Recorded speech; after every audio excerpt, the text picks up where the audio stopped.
You search the room thoroughly, looking for any kind of tape or recording device, but the room is bare. Even the complimentary soap and towels are missing from the bathroom. You only find one thing of note. In the wardrobe is sitting a bottled energy drink. The glass bottle is cool, as though it had been recently refrigerated, instead of having sat on a shelf for who knows how long. You would think this was very odd, except you are running out of normal things to compare it to. You put the drink in your inventory. The map and the note are in another pocket. You step out in the hallway to confirm your hunch. Indeed, this is room 312. No mistake about it. How on earth did you know? The hallway itself is just as unsettling. Like the room, it looks practically untouched by the years-old fire. The only thing amiss are the stairs behind you.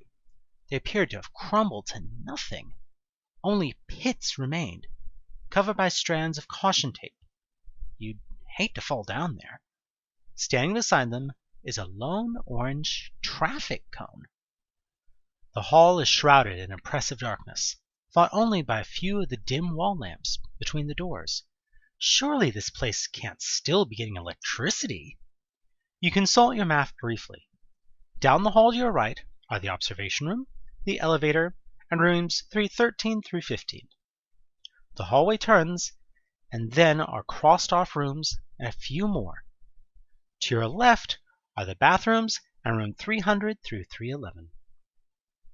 Who puts one of these in a hallway? You pick the strange cone off the floor. It's a little bit heavier than you expected. We think that's probably normal. It is, in all respects, an ordinary traffic cone. Only its placement in this hallway makes it unique in any way. You decide to leave it where it is. If nothing else, it would be difficult to carry with you. You decide to check the other rooms on your floor. The first door you try, the door to the observation room, is totally stuck. You can tell it isn't locked because the knob turns, but it won't open no matter how hard you push. You try to kick it open, but all you accomplish is hurting your toe. The further down the hallway you go, the darker it gets. You have a bad feeling about the dark part of the hall, your mind filling the silence with unnerving clicks and scratches. You don't have a flashlight, but you're going to need some kind of light if you want to venture further down the hall. You briefly consider tossing your still-burning cigarette down in the darkness, but this strikes you as a bad idea for 3 reasons. Firstly, cigarettes are a piss-poor light source. They're better for playing Tinkerbell than they are for illuminating, even a small space. Secondly, you'd rather not risk burning this place down a second time. Thirdly, if you did that, you wouldn't be able to smoke it. You have a feeling you're running short already. However, there is something else smoking related you can use. You flick your lighter open and proceed cautiously down the dark hall, careful of your footing. The floor surely looks safe, but you don't want to repeat of what happened to you before. As you proceed further, the eerie clicking and scratching that you were imagining seems to be getting louder. You're not sure anymore if you're imagining it. Perhaps there are rats in the building. Your lighter flickers and casts shadows every which way. You try the nearest door, 313, but it too is stuck tightly. Are all the doors in this place jammed? The elevator is to your right. Room 315 is ahead of you at the end of the hall. 314 to the left, and the scratching is unnervingly loud near that door. You shy away from it, and in your continuing search for a light switch, find that there is a small red LED light glowing in a box on the wall beside the elevator. In a hotel full of things that are unnerving you, the presence of this box also unnerves you. It's likely it's getting powered the same way as the lights, however that is. But why is it here? What does it do? The owner of the hotel planned to blow it up for some kind of insurance scheme? Your mind runs wild with weird possibilities. You step closer and investigate carefully. In the flickering glow of your lighter, it appears to be some kind of electronic lock or control, with a panel of directional buttons. You'd guess that it controls the elevator, or possibly the lights.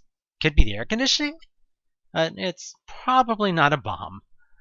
The display indicates that whatever it controls, it's locked. You're about to punch the Konami code in on the keypad when you realize that whoever programmed it probably isn't as much of a nerd as you are. Not only that, but you still have no idea what it's for. What if a wrong code sets off an alarm and the police come arrest you for trespassing? You decide to leave the box alone for now. However, it's still got your curiosity, so you decide to mark its location down on the map. You wonder where you should go from here. The elevator behind you is your best bet for getting out of here, but given the fire, you're not sure you'd trust riding it. Of course, there are all those other rooms to explore. You decide not to chance the elevator just yet. In the flickering but constant light of your trusty Zippo, you start down the hall, ready to shake doorknobs with every door in the hall until one opens. Surprisingly, you don't have long to wait. Room 315, the first door you try, creeps open at your touch. Wow, it actually opened! You listen carefully for a moment. The room seems devoid of the noise you've been hearing, and of any other noise at all. As far as you can tell, it is silent. Determining this, you take a breath and open the door just a hair wider. Surprisingly, you don't have to use your lighter, as at the far end of the room you see an overturned lamp, blazing away despite all odds against it. Apart from the unexpected light source, the room seems devoid of anything unusual that you can see from your narrow vantage point. Having decided that it's likely safe to enter, you do so. Your attention is instantly arrested by the shocking sight on the right wall. Oh my God, is that blood? Why would someone? It appears that someone has painted a grisly symbol. Hastily, it seems, it is blotchy and dripping down the wall. You're hoping it's red paint, but your gut and your nose tell you differently. The room is full of the tangy copper smell of old blood. On the left, the bathroom door is open halfway and dark. A fearful chasm. You panic. There's blood all over the wall, and it might be human. You quickly and frantically search the room for anything you can use as a weapon to defend yourself against this madness. The room, however, seems totally devoid of anything useful. What am I going to use? A pillow? Until you have one desperate inspiration.